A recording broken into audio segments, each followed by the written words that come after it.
मटर करेला चाट का नाम सुनते ही मुंह में पानी आ जाता है ना। तो चलिए आज इसकी कंप्लीट रेसिपी बनाते हैं, साथ में हम खट्टी मीठी चटनियाँ भी बनाएंगे। तो वीडियो के एंड तक बने रहिए। अगर आप मेरे चैनल पर नए हैं तो प्लीज़ मेरे चैनल को सब्सक्राइब कीजिए और वीडियो अच्छा लगे तो वीडियो को लाइक कीजिए। चलिए बनाना शुरू करते हैं। तो सबसे पहले हमें यहाँ पे वाइट मटर लेना है, जिसे रात भर पानी में भिगो कर रखेंगे। तो आप ये देख सकते हैं मटर अच्छे से फूल चुकी है। अब हम इसे कुकर में डालेंगे और इसे उबलने के लिए रखेंगे। उबलने से पहले हम इसमें पानी ऐड करेंगे। तो जितनी मटर है उसका डबल हमें पानी ऐड करना है।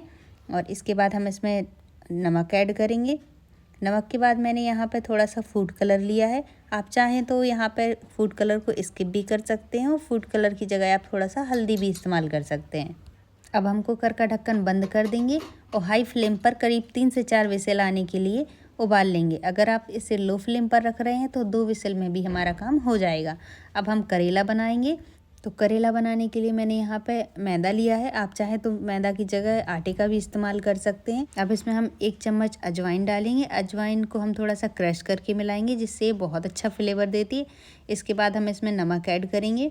तो ये आधा चम्मच नमक ऐड किया है मैंने। इसके बाद हम इसमें मोयम मिलाएंगे। तो मोयम के लिए मैं यहाँ पे रिफाइंड का यूज़ कर रही हूँ। आप चाहे तो रिफाइंड की जगह पर घी का भी इस्तेमाल कर सकते हैं। अब हम तेल को अच्छे से आटे में मिक्स कर लें। मिक्स करने के बाद आप देखेंगे आटा बंधने लगता है, तो हमें उतना ही तेल ऐड करना है जितने में आटा बंधने लगे। तो यहाँ देखिए आटा अब अच्छे से बंध गया है ये। अब हम इसमें थोड़ा थोड़ा करके पानी मिलाएंगे और एक टाइट सा आटा गूँथ लेंगे। हम जितना टाइट आटा गूँथेंगे हमारे करेले उतने ही सॉफ्ट बनेंगे। तो उसके लिए हम कम से कम पानी का इस्तेमाल करेंगे। और अब हमारा आटा भी लगकर तैयार हो गया है।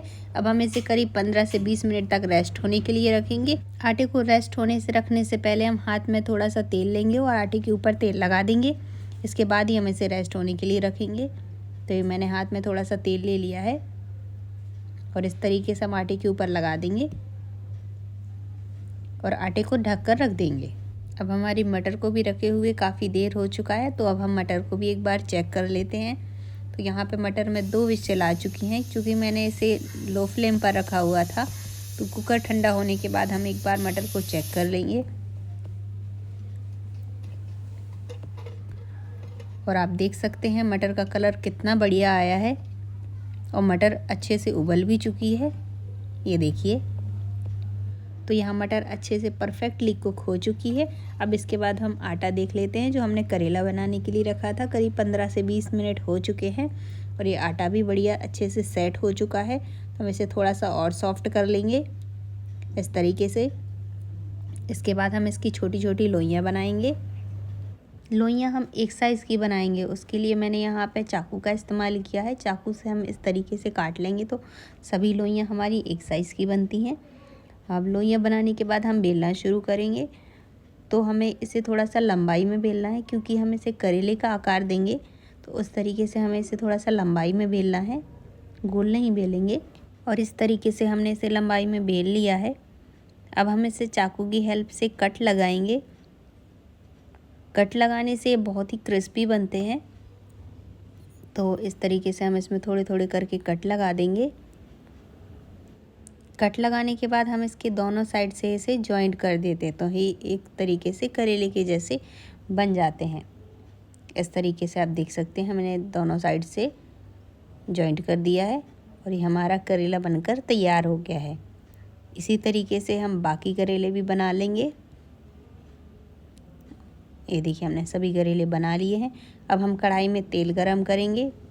तेल को हमें नॉर्मल फ्लेम पर रखना है और हम एक एक करके करेले फ्राई कर लेंगे।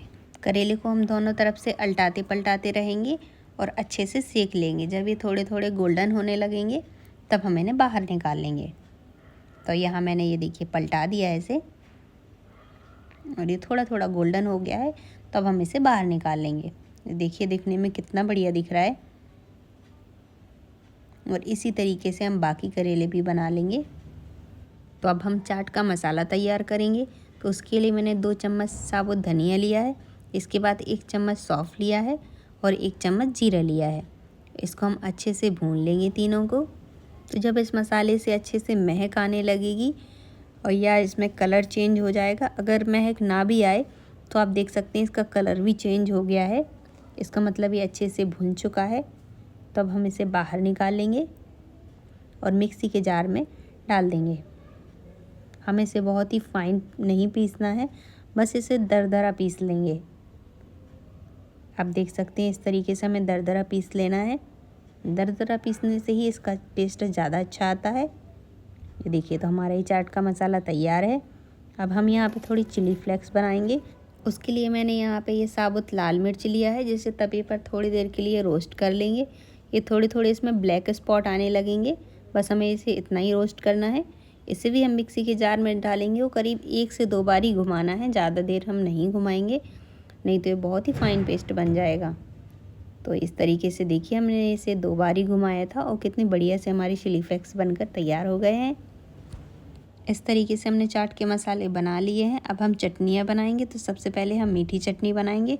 उसके लिए मैंने यहाँ पे गुड़ लिया है। गुड़ हम थोड़ा सा ज़्यादा लेंगे और गुड़ को पानी में भिगो कर रख देंगे।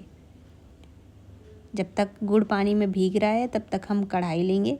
कढ़ाई में 1 छोटा चम्मच तेल गरम करेंगे। तेल हमें यहाँ ज़्यादा नहीं लेना है।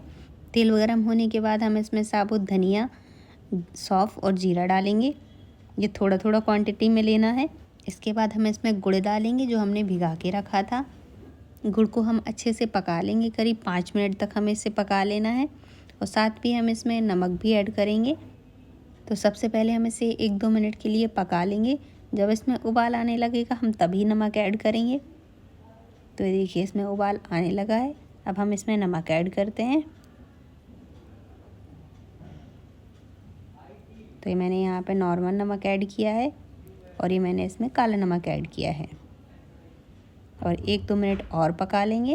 ये देखिए, थिक भी हो चुकी है और हमारी चटनी बनकर तैयार है। ठंडे होने के बाद और भी थिक हो जाएगी। तो इस तरीके से हमने ये मीठी चटनी बना ली है। अब हम खट्टी चटनी बनाएंगे। तो खट्टी चटनी बनाने के लिए मैंने यहाँ पे 1 से 1.5 कप पानी लिया है। पानी में हम 1 बड़ा चम्मच अमचूर पाउडर डालेंगे और इसे 2 से 3 मिनट के लिए पका लेंगे। जब ये अमचूर पाउडर पानी में अच्छे से मिक्स हो जाएगा तब हम गैस का फ्लेम बंद कर देंगे और इस तरीके से हमारी खट्टी चटनी भी बन जाएगी। और इस तरीके से हमारी चाट बनाने की पूरी तैयारियां हो चुकी हैं। मैंने यहाँ पे हरी मिर्च, प्याज और हरा धनिया भी चॉप कर लिया है बारीक। और ये रहा हमारा फाइनल लुक। देखिए कितना बढ़िया दिख रहा है सब कुछ। तो कैसी लगी आपको मेरी रेसिपी, मुझे कमेंट में ज़रूर बताइए। और अगर आपको वीडियो अच्छा लगा हो तो प्लीज़ मेरे वीडियो को लाइक करना बिल्कुल भी मत भूलिए। और अब हम इसकी लास्ट में प्लेट लगाना भी सीखते हैं। तो सबसे पहले हम यहाँ पे करेले को क्रश कर लेंगे। आप करेले की आवाज़ को आसानी से सुन सकते हैं, करेले कितने क्रिस्पी बने हैं। अब हम इसके ऊपर से मटर डालेंगे, दोनों चटनियाँ डालेंगे। इसके बाद सभी मसाले ऐड करेंगे। ऊपर से धनिया, प्याज और हरी मिर्च डालेंगे। स्पाइसी आप अपने हिसाब से रख लीजिए। और इस प्रकार हमारी मटर करेला चाट की रेसिपी रेडी है। तो इसी के साथ हम मिलते हैं अगले वीडियो में एक नई रेसिपी के साथ। प्लीज़ मेरे चैनल को सब्सक्राइब कीजिए। तब तक के लिए गुड बाय।